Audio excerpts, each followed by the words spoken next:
The police officer burned his documents, unaware that this was just the beginning.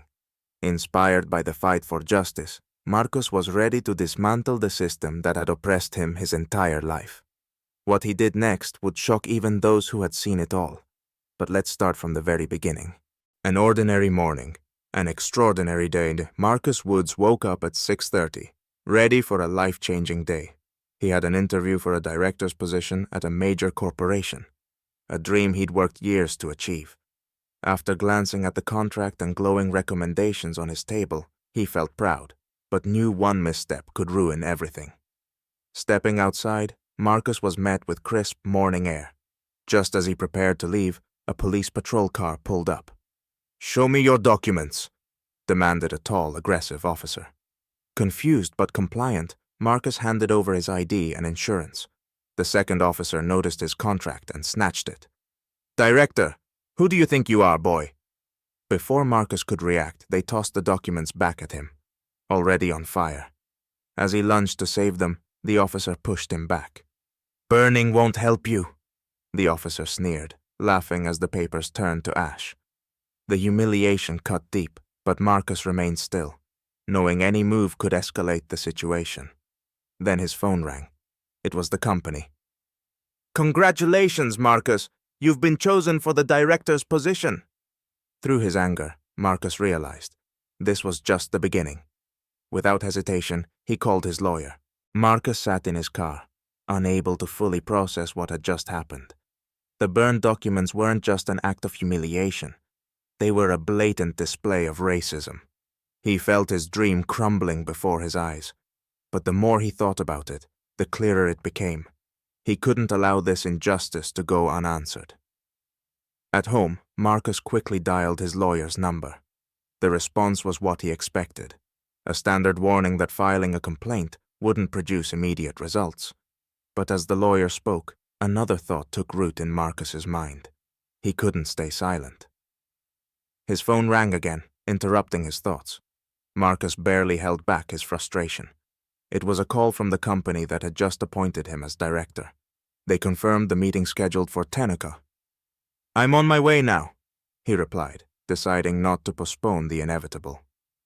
At the office, the new company executive welcomed Marcus, and they began discussing upcoming projects. But Marcus's thoughts were far from the table. He couldn't hold back any longer. "I was stopped by the police today.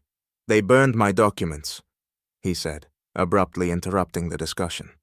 The executive frowned, his face registering a mix of confusion and concern. "Is this serious?" he asked. "Yes, this isn't just an incident. It's systemic racism, and it will affect my work here." Silence filled the room, the weight of Marcus's words hanging heavily in the air. But he could see something shifting. His stance, his refusal to ignore the injustice, was beginning to gain attention. He continued, "I will fight for justice, not just for myself, but for others." After the meeting, Marcus immediately contacted his lawyer again and sent a statement to the media. Within hours, his story began spreading. A video, taken by a passerby, showing the officer burning Marcus's documents, began to appear on news networks. Late that evening, Marcus's phone rang once more. It was his lawyer. "You won't believe this, but your video has gone viral. The police have already launched an investigation." Marcus smiled as he gazed out at the city lights through his window. He knew this was just the beginning. Over the next few days, Marcus couldn't avoid the attention. The media, social networks, and local activists closely followed the developments of his story. The video of his documents being burned had gone viral, and public opinion was soon divided. Some stood by Marcus, applauding his courage, while others accused him of stirring conflict. However, as the conversations grew louder, it became clear that this was no longer just a personal tragedy. It was a reflection of a much deeper issue: systemic racism within the police force. Marcus refused to sit idle. He began gathering information about previous cases of police misconduct and reached out to human rights organizations for support. Instead of remaining a passive victim, he became an active force, drawing attention to systemic problems that had long been ignored. The case involving the officers continued to escalate. The officer who had burned his documents was now on the brink of being fired. But Marcus knew this wasn't enough. It wasn't just about a single officer. It was about dismantling a broken system. Leveraging his connections with the media and influential figures in advocacy circles, Marcus used every resource available to amplify his voice. In a televised interview, he boldly declared, "I will not stay silent until I see real change. This isn't just about my documents. It's about the life of every black person who has been humiliated, overlooked, or oppressed." The officer responsible for burning the documents soon found himself at the center of an internal investigation. Under scrutiny, his record revealed a history of misconduct, previous incidents that had been swept under the rug. Cornered by the mounting pressure, the officer attempted to defend his actions, but his excuses rang hollow. Marcus took the fight further, formally demanding a comprehensive internal audit of the police department. He knew systemic change could only happen if the rot within the system was fully exposed. However, events took an unexpected turn. On the very day the investigation gained momentum, Marcus's lawyer called him with alarming news. "Your case is now part of an official investigation," the lawyer began. "But we've uncovered something else. The officer who burned your documents has connections to a criminal network within the department. Marcus, you're in danger." Marcus felt the ground shift beneath him. He hadn't expected this. The fight for justice was no longer just about his career.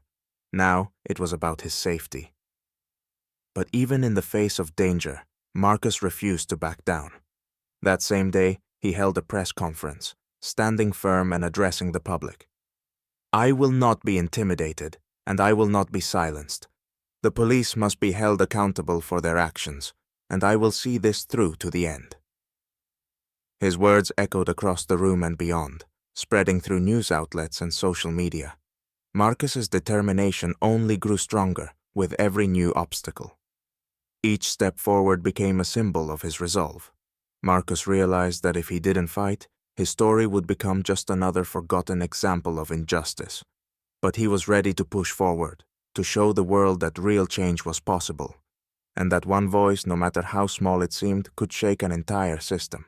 After 2 weeks of intense investigations, protests, and media firestorms, Marcus's situation reached its breaking point. The entire country was watching his fight, and local authorities could no longer ignore the mounting public pressure. Protests had grown in size and strength, while media debates became sharper and more critical. Marcus pushed forward despite threats and intimidation, knowing that decisive action was now necessary.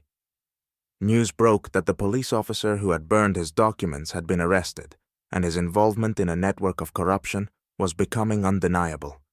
Yet Marcus understood that even with this revelation, there was no guarantee the system would fix itself.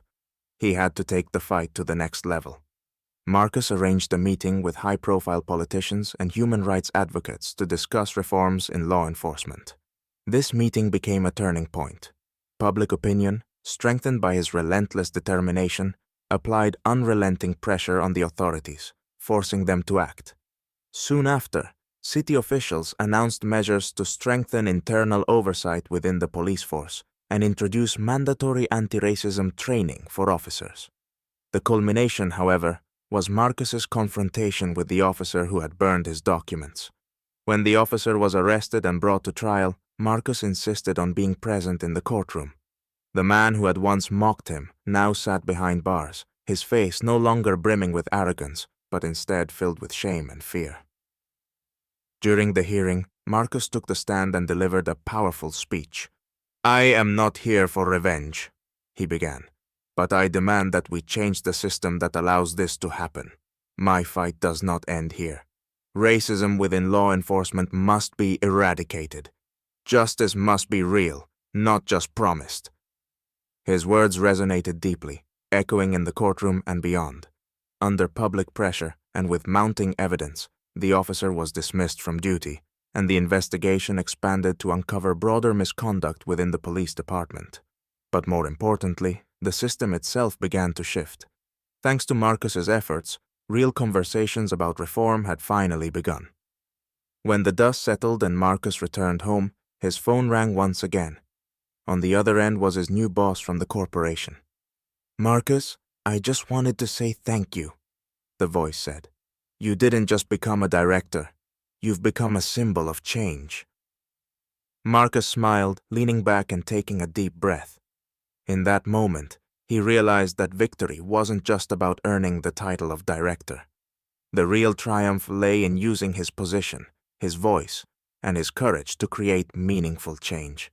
This was only the beginning of his journey.